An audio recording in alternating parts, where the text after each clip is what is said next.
Hey foodies, this is Pete at Carpizzo's Kitchen, and guess what I'm making today? Minestrone, which means in Italian, a thick soup. Okay, so you can make this vegetarian style, or you can make it with meat. Today I'm doing it with mild Italian sausage, which I'll brown first. And then I have some beans we're gonna put in. I have some cannelli beans and some beautiful red beans.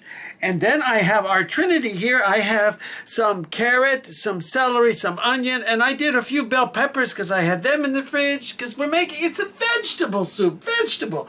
And then I have some herbs, some garlic, some thyme, some oregano, a little bit of parsley, okay, and salt. And then I have some broth and I have some crushed tomato.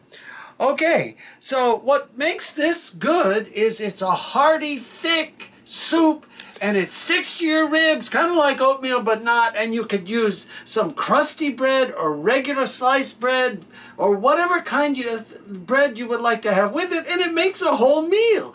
By taking the meat out of the picture, if I take the meat away, then we have a vegetarian type of a dish then, and Anthony will show you the different things.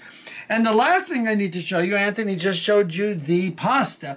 We'll throw the pasta in, and I think today we'll throw something green in towards the end too, like some Swiss chard or some spinach, which I will throw in towards the end when I throw the pasta in. So there we have it. This is an interesting way to keep up warming our house. You could do this on top of the stove like I'm going to do it, or you could do it in a slow cooker, whichever you so choose. So there we have it.